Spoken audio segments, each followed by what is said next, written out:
Change is hard, not because you're doing it wrong, but because it asks something of you. Welcome to Change is Hard, a podcast from the Leadership Lab. I'm Audrey Blair, and this is a space for leaders who are learning how to sit with uncertainty, make decisions without rushing, and grow without losing themselves in the process. We'll talk about the moments that stretch you, the conversations you keep avoiding, and the quiet shifts that change everything. No noise, no pressure, just honest conversations about becoming the kind of leader and human you actually want to be. Let's get into it. Well, hello and welcome. Welcome to another episode. I am glad you are here. And since we are right here at the almost official start of summer, I've been thinking about seasons. It's summertime. We almost through the first half of the year. Now, depending on where you live, summer may already feel like it has arrived. The school year has ended or is ending. Schedules are changing. People are trying to figure out camps, vacations, travel, graduation, cookouts, all the things that happen during this time. And even if you live in a place that doesn't necessarily have distinct seasons, like when I lived in Hawaii and Southern California, it wasn't always so clear. There's still a shifting that occurs throughout the year. And there's something about the change of a season that feels a little bit like a reset, particularly in summer and in the winter at the new year. Now, for me, June is also when my birthday is. So I tend to think of this time as my personal new year on my birthday, not the entire month, but on my birthday, it's my personal new year. Now, I know that January gets all the attention, it gets all the plans and the goals and the vision boards and resolutions and all of the new year, new me energy. But this time of year feels a little bit different. It feels less like pressure, but then provides another place for reflection. And this is where I start thinking about, what am I still carrying that I don't need to carry? What have I outgrown? What am I trying to bring into this next season that actually belongs to the last one? And it reinforces the idea that for every change of season, something has to die so that something else can grow. Now, I know that might sound a little bit dramatic, but it is actually one of the elements that makes change hard. We want to grow without loss. Can you imagine not throwing away anything from your youth or your childhood? Do you remember as you were growing and getting bigger, you obviously had to, your size was changing, you had to change the clothes, the different styles, different fashions. But imagine just never getting rid of any of that and keep trying to put those old things back on, or every time you moved, you carried all of that stuff with you. There is a word for that. Sometimes we do that emotionally. We don't release and let go of some of the old things that we need in order to propel us forward into what is coming up next. We want the new season, but we want to keep every comfort of the old one. We want maybe something bigger and different, a bigger role, a bigger business, maybe a different level or bigger level of impact.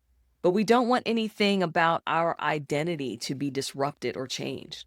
We want to be liked the same way. We want to be viewed the same way. And that's just not how growth works. Every season asks something of you. Most of the time, it asks that you let something die. Now, not necessarily in a tragic way. Sometimes it's quiet and sometimes it's subtle. You might be sitting there realizing, oh, wait, I don't do that anymore. Or that used to be mine, but it's not mine anymore. Or I used to need that, but I don't need it anymore. And it's at those times when you start realizing, wow, there's something that I know that I can let go of so that I can continue in this path of growth for wherever it is that I'm going. And you also have to remember that sometimes the thing that has to die is not always a bad thing. It would be easier if we only had to let go of things that were clearly terrible. It would be so much easier. If that was bad, this is good, get rid of that and move on here.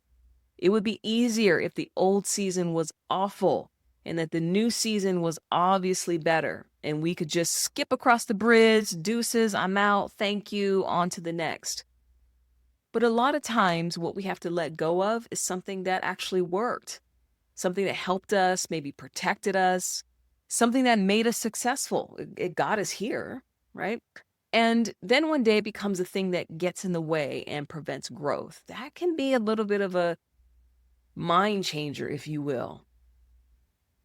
Now, personally, I'm not worried about getting older. It's not a milestone birthday, but it is right in the middle of one. I'm heading toward the next milestone. And I'm at that point where there are things I'm noticing that are clear indications of getting older. So there's that. And I'm definitely exiting the past as younger than my age stage. I don't know if I can do that much longer. But my birthday is a great time for me to take inventory. Not just about goals and accomplishments, because I think it's important to celebrate those, but really about an inventory of identities that I might be carrying. Who have I been this year? Who am I becoming? And what versions of myself am I still carrying around long after they have served their purpose? I do think that sometimes the biggest factor is understanding that the process of moving forward really should include a grieving of what you're leaving behind. And you probably go through various stages of this in your life. I remember when we decided I was going to stay home. When we had kids, I stayed home for a number of years. I was a stay-at-home mom, and at that point, I had been working for at least 15 years. And so that transition of what am I leaving behind and what am I creating new? And then re-entering the workforce after some time off as the kids were going back into school. What does that new identity look like? What am I bringing with me here? What am I leaving behind? And I didn't know what I was going to feel. I didn't know what doors were going to open or what that was going to look like. But I had to continually think about, okay, how do I consider who I am at these various stages? And that continues on. If you're a parent, you know that as your kids get older, they don't need you the same way anymore. My oldest is in college. My youngest is entering his senior year, and they just need you differently. So you're constantly readjusting who you are in these relationships, which can make it challenging. And we also have to do that same thing professionally. We want to be mature and professional and resilient and excited for the next opportunity. And you can be excited, but sometimes you can also feel sad for what's changing. You can be ready for the next thing and still feel like you're disoriented. I'm actually literally in that phase right now.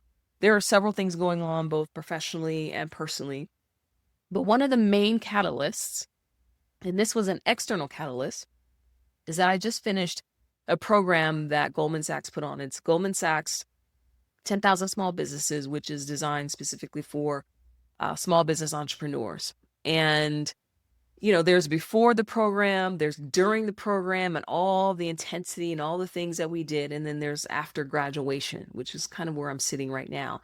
And a part of me feels like this program handed me a new identity, and now I have to figure out what to go do with it. There are things that I know now that I can't ignore. There are opportunities I know exist that I can't just close the door. There's a network now. I have new relationships that I've developed over the last several months that I can leverage and utilize, and they can do the same with me. And so you can love the new season like I'm doing now, but I'm also in this process where there's some things I need to let go of. So that means I need to grieve maybe the old season. I'm happy about what my business has been up until this point. Appreciating and celebrating what used to be is not necessarily taking away from what's new. I think sometimes we try and rush the letting go part. Either we're holding on too closely and not willing, or when we're ready to let it go, we don't want to actually process through everything. We just want to drop it and move on. And we say, well, this is a good thing, so I shouldn't feel bad. That's not actually true. Good change can still come with loss, and actually does come with loss. A promotion can come with loss. I was working with a client who had been promoted. It was very exciting. He had worked hard for this. It was a great role for him. But at the same time, he was coming to an understanding that most of his relationships would need to change. He had been with the company for a long time. He had been with his peers for many years. He rolled with them. But now many of them were going to be reporting to him. And he understood that there needed to be a shift in that professional relationship. Because we talked about, in order for him to do his job well, he probably needed to create some different boundaries. And you might think, well, why? Why is that important? Well, let's keep the personal thing personal. But let's say now he has new people that are on his team. And if he's still chummy and treating his old buddies the same way, that creates a dynamic that is not what he wanted in his new team or the culture that he wants to create. So that does mean there are things that have to shift. Honor what was old, but now we need to move in and step into a new role. So that could be for you a new decade, a new relationship, a new level of visibility. And all of it can ask you to release something. And it takes a little bit of work to figure out what that is and to give it a name. Because if not, you might still be dragging it around with you.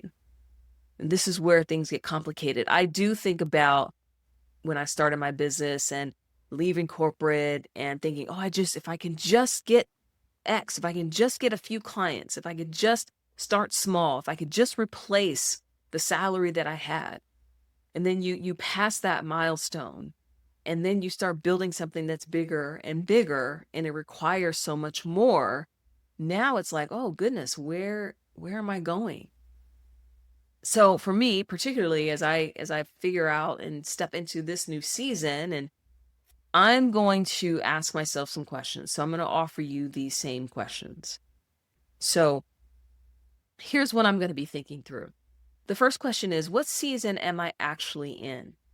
What is that for you?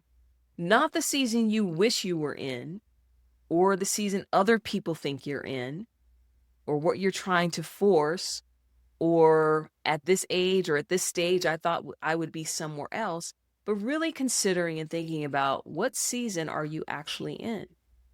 Sometimes the frustration comes from not acknowledging the reality of what's going on with you and what's going on around you. I remember that first year was really challenging because I was like, I want to be further than where I am now. There was a long time where I felt like I want to be further along than where I am, not giving myself the space and time to actually grow into that. I didn't know what it took. All I knew was there are certain metrics that I was measuring, and some of those metrics were just not even relevant for that stage. So the second question now is, what is trying to grow this season? I'm not sure yet. I'm going to have to spend some time here. Is it a new level of resilience? A new level of trust for my team, for myself? Maybe it's a new capacity for rest. I probably need to take some time off right now for a little while. From there, I think I'm going to have to think about what needs to die so that whatever this thing is can grow. Not because it's bad. It has, whatever it was, has been serving me really well and probably serving you well.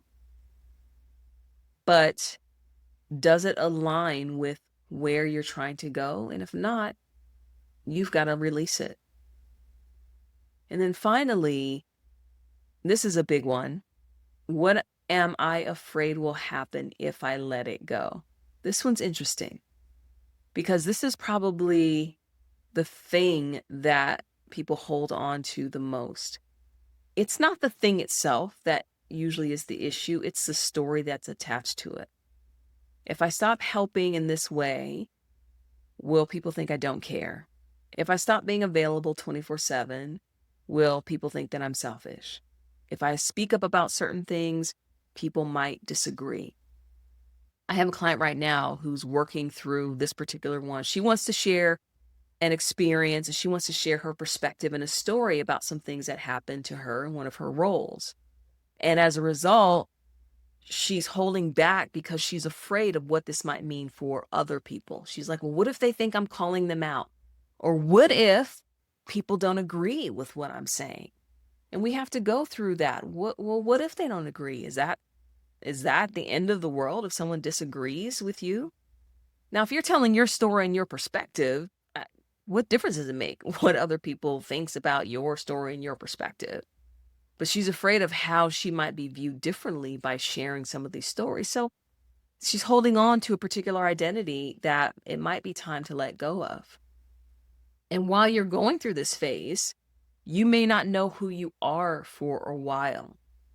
And that's going to be true. There is a space between who you were and who you are becoming. And that definitely feels uncertain, but it doesn't mean you're lost. Have you ever been driving and it's somewhere that you've gone many times, but you look around the road, you're like, why does this feel so unfamiliar? Why have I not noticed these things before? But you know you've been on that road before. That's probably what the transition feels like. It's not failure, it's just the bridge between the two seasons. And for sure, that is not always comfortable. I have a client who runs a very successful nonprofit organization. She basically took it from obscurity to what it is today in 4 years. And now she has another opportunity in front of her.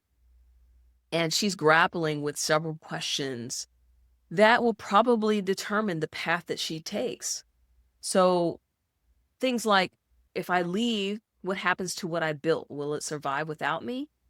Probably the bigger question is, somebody new comes in, and what if they do something different? And how am I going to feel if it's just as successful with somebody else at the helm? Is the safe choice to stay? Maybe. Do I really want to go build something else? Maybe I don't want to work that hard. Maybe you just want to enjoy what you built. Is that a good reason to stay? For some things, absolutely. If you've ever done anything to your home, if you're a homeowner and you make changes and renovations or make some updates to your house, inevitably, somebody's going to come along and say, well, does this increase the value of your home? For me personally, that carries very little. That's a very little factor for me because I'm not building it or doing it for them. I'm doing it for me. I'm the one that's staying here, living here. I'm not going to do something that I don't enjoy. It doesn't provide any enjoyment for me. So we have to break out of those things. And really, there is no right answer or there's no right decision, but a decision must be made so that you can move on. I've got to make some decisions so that I can move on. I'm actually excited. I'm working on some things that I'm going to be bringing up to you over the next couple of months. I'm building out a new offer. I am thinking about what I'm going to be launching later this year and into next year. There's some opportunities that are coming up. I'm actually excited about it. But I also have to consider and think about, what am I leaving behind and what does this mean about whatever story I created about how I wanted to build my business to begin with. And I know that I don't want to carry old stuff. You probably don't want to carry old things with you either. You can take value from it, and then you can open up and make room for the next great thing. Understanding that as you go through these different phases, it's important for you to be okay with who you've been, but also create space for the next great thing. I'm going to be sitting with some of these questions, and hopefully I gave you a couple things to think about. Thanks for stopping by, and I'll see you next time. Hey, if something in this episode resonated, I want you to know you don't have to navigate it alone. This is the work we do inside the Leadership Lab, building capacity, strengthening decision-making, and learning how to lead with intention through change. If you're curious about working together, you'll find more information in the show notes. I'm glad you were here. I'll see you next time.